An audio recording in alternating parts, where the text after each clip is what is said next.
something personal is revealed in your book. Unreasonable captivity.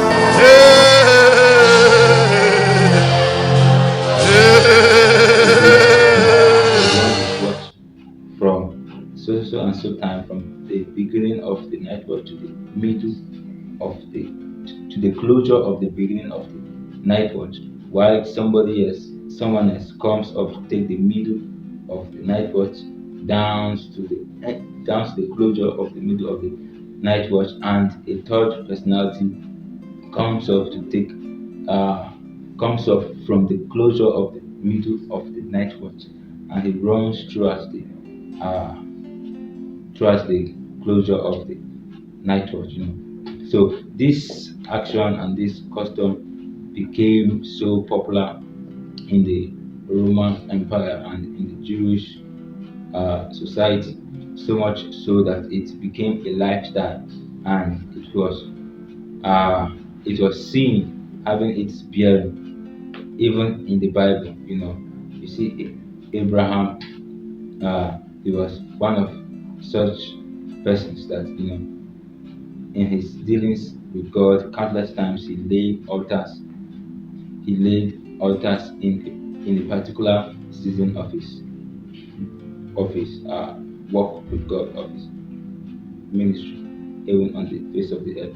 He laid altars. He laid altars, and Isaac came on board, and he laid his altars not at the same season with his father, but at a consistent season that was due to his ministry and his calling, and his son again, Jacob, came on board and also brought up a new season, and the same pattern ran all through.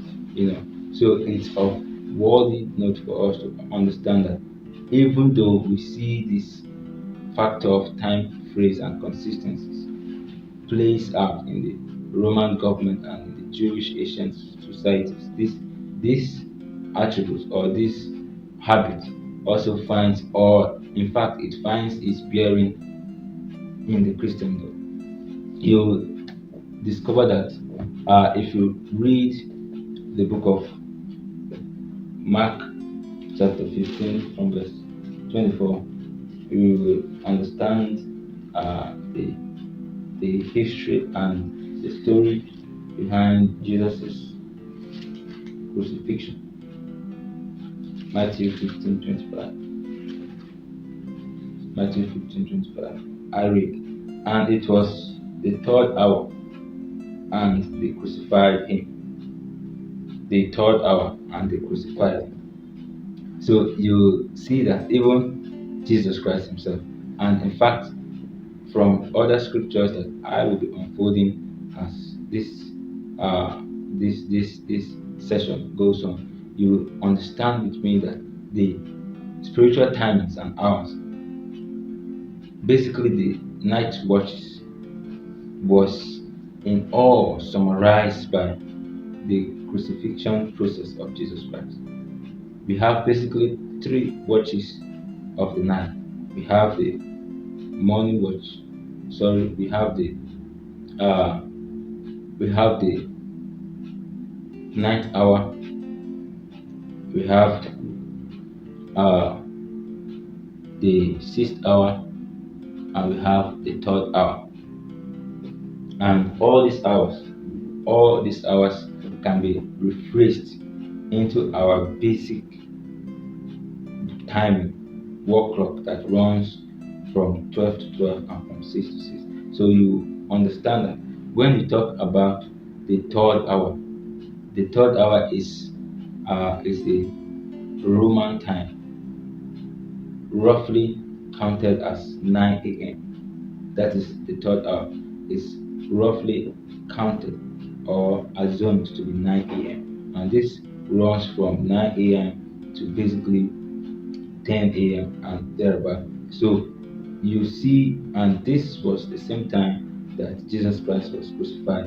If you read the scriptures we just read now, Mark 15:25, and you will understand and follow me as well to see that after his crucifixion, while he was crucified, the next uh, the next uh, activity that took place after he was crucified was the darkness that covered the face of the earth. The massive darkness covered the face of the earth. And this activity of the covering of the darkness happened at the sixth hour.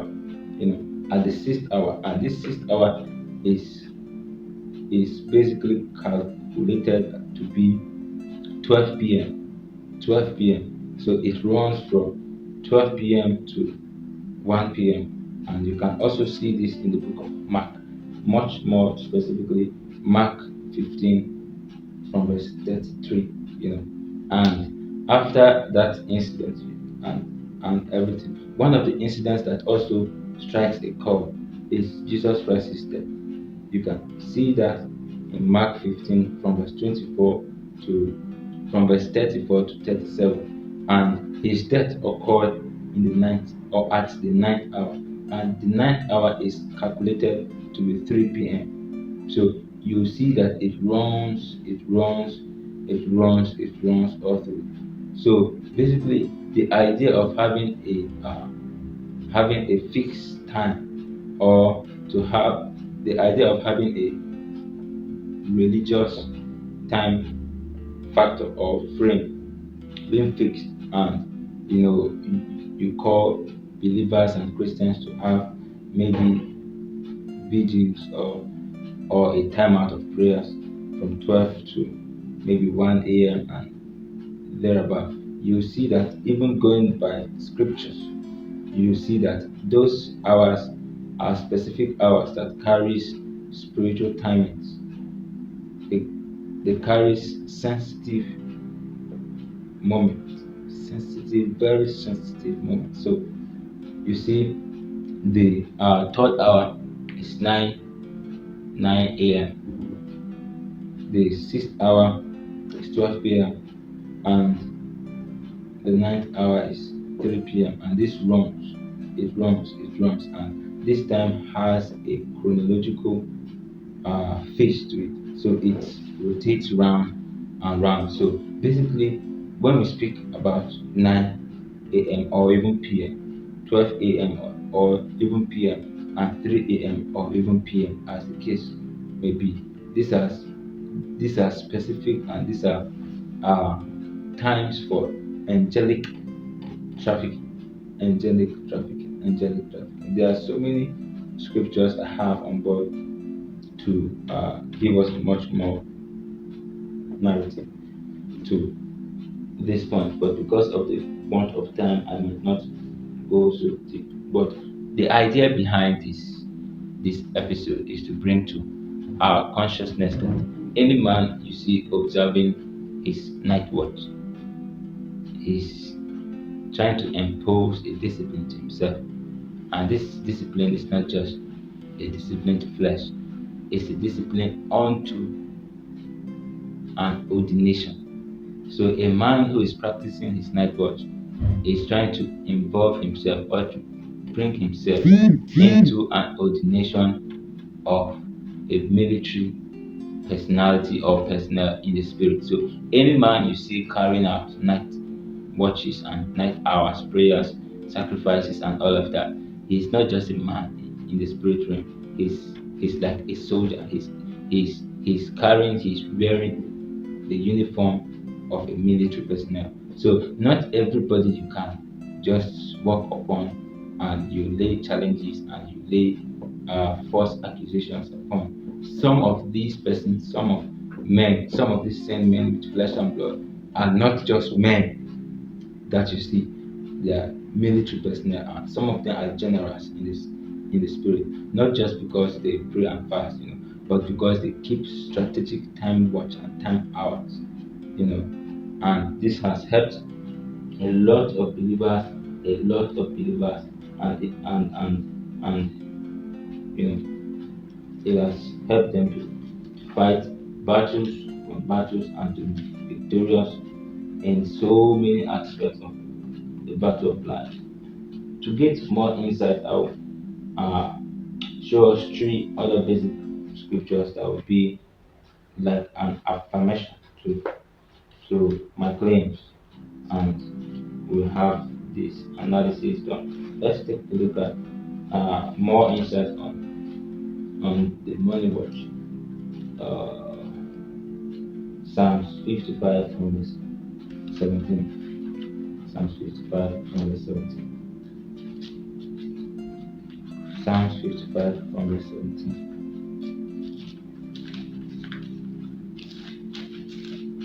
Psalms 55 from verse 17. I read, evening and morning and at noon will I pray and cry aloud, and he shall hear my voice. This is King David speaking. He says he's bringing us to an understanding that there are seasons, but as a soldier, these seasons and these watch hours must be kept. So he's indulging our consciousness that as for him, his morning seasons is always on guard, his afternoon seasons is always on guard, and both his evening or night seasons, as the case may be, is also always on guard. So you see that basically the idea behind night watches and then prayers and all of that is the idea of the militant, of a military personnel. So, but one of the things that we need to, as of necessity, understand in trying to execute night watches is the fact that a night watcher is not just a man. A night watcher is a soldier. This is something that we must take home. A night watcher is a soldier, and one of the things that always bring to the consciousness of soldiers is the fact that they are always positive and they are always on their uniform, safeguarded on their uniform. So a man you see that's not on his uniform and claims to be a soldier has no evidence or is vulnerable and he's placed on mere civilians level. So a soldier is always on his uniform, and which his uniform as well is one of the protective arms or arsenals that he carries along as an evidence of his priesthood. So any man that must or that should operate as a watcher in the spirit must understand the principle of uniform and clothing. A soldier man or a military personnel can never be seen with a wrong uniform at any given point in time. And you cannot see him in the battlefield with his khaki on and with a canvas.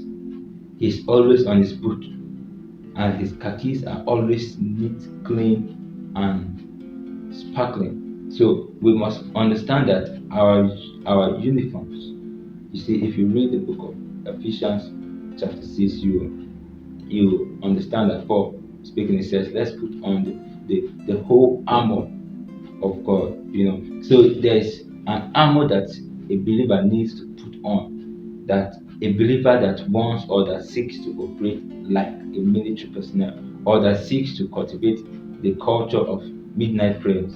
It's not all about praying from 12 to 1 p.m., from 12 to 1 a.m., or even p.m., and from 3 a.m. to 4 a.m. It's not just all about that. The question is, what position or what entity are you realigning yourself into? And are you clothed with the right uniform to carry out that assignment or not? Because whenever you begin to carry out a military assignment while you are a civilian, the consequences of carrying out that assignment is already designed for a military based personnel. And one of the things that we understand is military personnel are trained to an extent that they know what to expect and how to expect some of the things they expect. So anytime we don't understand these things, we will become casualties of even the things we don't expect because we are walking in the shoes that is basically bigger than what we can bear or what we can handle. So we must at all times understand that the activity of midnight prayers are carried out by soldiers, And a soldier is not a soldier because he claims to be a soldier. A soldier is a soldier because he's trained. And one of the easiest way to identify a soldier is his uniform. And we must understand the armor. We must understand the act of putting on the full armor of God. So, in trying to bring a conclusion to this analysis and this episode, I want to say this as a counsel to everyone that seeks to imbibe in him or her the habit of midnight prayer. It's a very good thing, but we must understand that we, as midnight prayer force or as night watchers, we are running into the position of a soldier. It's not a soldier by claim, by naming and claim. It's a practicing soldier. So you must understand the priesthood or the act of always having our garment or our armors always being on. One of the ways to know or to uh, recognize the high priest of old is the apron. They are always on their apron, and from head to toe they are gilded with the enterprises of their apron from head to toe, and they never miss not coming with the breastplate, with the girdle, with the stones. They can't miss that. So they are always well prepared and loaded for priesthood. So we must cultivate that habit deliberately and consciously. And as we do that, we will see the advantages and the possibilities that are lined and that are packed and piled up in taking full potencies and potentials of this time. And we will see that our life will take another shape. Being a soldier is not just uh, responsibility, it's responsibility that comes with authority. So anytime we begin to apply these hours, the night watch hours, and begin to grow as soldiers, one of the possibilities that is or that will be accrued to us is the opportunity rather, and the benefit of authority. It gives you much authority to contend in battle places and in battlefield and ground. I hope and I believe you are blessed by this analysis. I advise you and I counsel you to also cultivate the habit of night watching. It's good for your spiritual health, and it's even good for your mental and for your physical health. Thank you for joining us for this episode of my analysis. It's your brother Ahmed David Okama. Do join us next week for another blessed and edifying episode. Before I go your way, I want to wish you happy Easter celebration. Do have a blessed weekend and a blessed moment ahead. God bless you. Shalom.